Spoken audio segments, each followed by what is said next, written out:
Youth Maharashtra, महाराष्ट्राचा बुलंद आवाज। ताज्या बातम्या, मनोरंजन आणि व्हायरल बातम्यांसाठी यूथ महाराष्ट्र न्यूज चॅनल आजच सबस्क्राइब करा। माझ्या पनवेल महानगर क्षेत्रातील लोकशाहीचा चौथा स्तंभ असा आपण हमेशा वारंवार संबोधित असतो।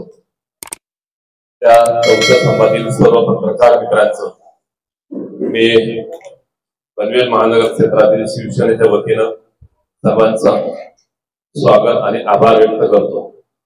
आजच्या प्रेक्षक कारण आपल्या सर्वांना माहिती आहे की पनवेल महानगर क्षेत्रामध्ये मालमत्ता कर असेल आणि शास्तीचा विषय असेल असे अनेक विषय कित्येक दिवसापासून प्रलंबित होते। अनेक सर्व मित्रपक्षांनी त्याच्या संदर्भामध्ये आपापल्या नेत्याच्या माध्यमातून मालमत्ता कर आणि शास्तीचा विषय सुटावा असं प्रत्येकाने आपापल्या परीने प्रयत्न केले होते। पण काल त्यातला एक सुवर्ण दिवस म्हणून आपण पनवेलकरांसाठी महाराष्ट्र राज्याच्या युती सरकारने महाराष्ट्र राज्याचे मुख्यमंत्री आणि दोन्ही मुख्यमंत्री यांच्या माध्यमातून काल जो निर्णय झाला आणि त्या निर्णयाच्या माहिती देण्यासाठी आम्ही सर्व शिवसेनेचे पदाधिकारी आपल्या समोर आज आलेलो आहोत। सर्वप्रथम पनवेलतील सर्व सुज्ञ नागरिकांच्या वतीनं महाराष्ट्र सरकारचं अभिनंदन आम्ही शिवसेनेच्या वतीने करतो। महाराष्ट्र राज्याचे मुख्यमंत्री देवेंद्र फडणवीस साहेब, आमचे मुख्य नेते आणि राज्याचे उपमुख्यमंत्री एकनाथ शिंदे साहेब आणि दुसरे उपमुख्यमंत्री अजितदादा पवार यांचं मी सर्वप्रथम पनवेलकरांच्या वतीनं आभार व्यक्त करतो। कारण पनवेलकरांचा जिव्हाळ्याचा प्रश्न मालमत्ता कर हा भाग वेगळा, पण मालमत्ता कर पनवेल महानगरपालिकेच्या गलतान कारभारामुळे मालमत्ता कर लावण्यामध्ये उशीर झाला आणि त्याचा पर्यावरण उशीर झाल्यामुळं नंतर टप्प्याने त्याला शास्ती लावली गेली। शास्तीचं प्रमाण काही छोटं नव्हतं, लाखो साधारण 600 कोटी माझ्या माहितीप्रमाणे 600 कोटी शास्ती कर आतापर्यंत पनवेलकरांच्या माथी लागला होता। एक तर दुहेरी टॅक्सच्या संदर्भात आम्ही आमच्या त्यावेळेचे मुख्यमंत्री आमचे मुख्य नेते एकनाथ शिंदे साहेब यांच्याशी दुहेरी टॅक्सच्या संदर्भात करसपणे चालू असताना त्यांनी सिडकोच्या माध्यमातून लावलेला सेवा टॅक्स हा माफ करण्याचं धोरण काही दिवसापूर्वीच आपल्याला माहिती आहे की त्यांनी ते धोरण जाहीर केलं होतं।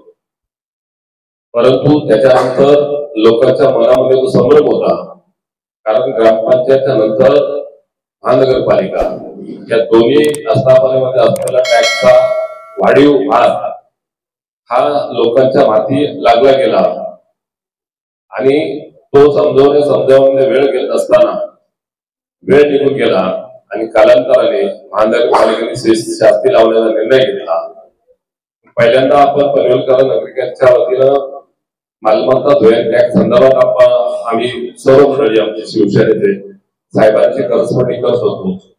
तो प्रश्न सुटल्यानंतर उशीर झाल्यानंतर शास्तीचा प्रश्न निर्माण झाला आणि शास्तीच्या प्रश्न संदर्भात सुद्धा आम्ही सर्व मंडळी वारंवार साहेबांच्या संपर्कात होतो आणि त्याचबरोबर पनवेलचे विद्यमान आमदार शरद असतील, आमचे विद्यमान खासदार श्रीगप्पा बारणे असतील, आमचे शिवसेनेचे सर्व पदाधिकारी, मी एकटाच नव्हे सर्व पदाधिकारी आपापल्या परीनं साहेबांच्या पुढे पोहोचून त्यातनं काही मार्ग निघावा अशी भूमिका घेत होते।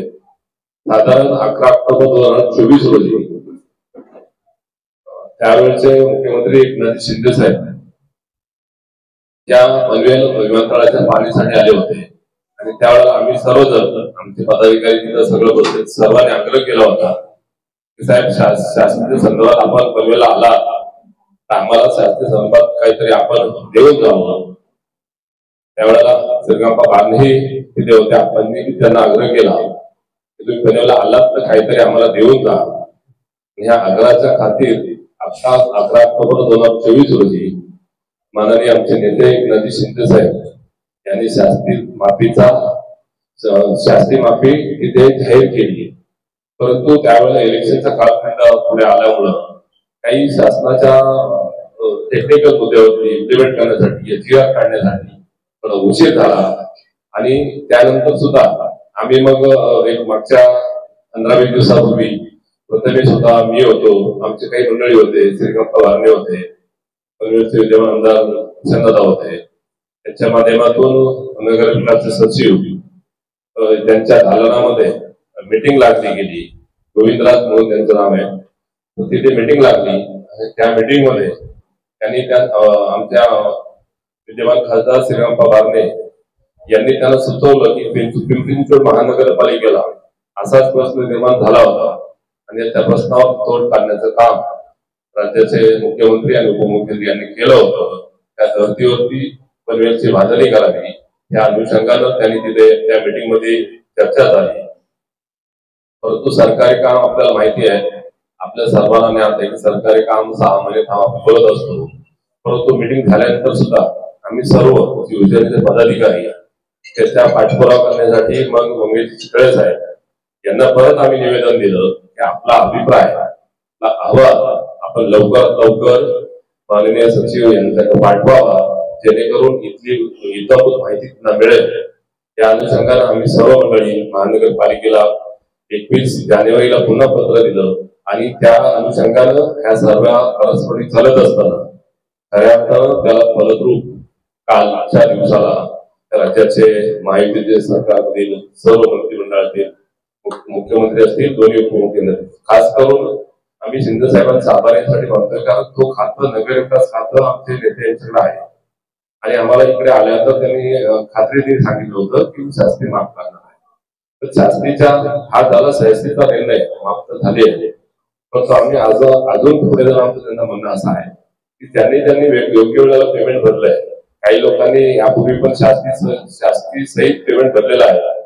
त्याच्या संदर्भात सुद्धा साहेब आपण त्यांनी शास्त्रीचे रक्कम मागील काळामध्ये भरली गेली, त्यांना पुढील काळामध्ये त्या शास्त्रीच्या भरलेल्या रकमेचा परतावा पुढील बिलामध्ये त्यांना करून द्यावा अशी ही मागणी आम्ही सर्व नेते मंडळी माननीय आमचे नेते एकनाथ शिंदे साहेब यांच्याकडे केलेली आहे. आणि त्यांनी आम्हाला असं केलंय आपण तेही प्रश्न त्यांचा सोडला जाईल. अशा सर्व ज्या नागरिक हिताच्या ज्या गोष्टी असतात, नागरिक हिताचे जे प्रश्न असतात तो सोडवण्याचा प्रयत्न आम्ही शिवसेनेच्या वतीनं पनवेलकरांच्यासाठी करत असतो, याही पुढे करत राहू. म्हणून आज पुन्हा एकदा सर्वांच्या वतीनं, आमच्या शिवसेनेच्या वतीनं आणि पनवेलकरांच्या वतीनं त्या राज्याचे मुख्यमंत्री आणि उपमुख्यमंत्री सगळ्यांचा पुन्हा एकदा आभार व्यक्त करतो. धन्यवाद. जय हिंद, जय महाराष्ट्र. महाराष्ट्र, महाराष्ट्राचा बुलंद आवाज.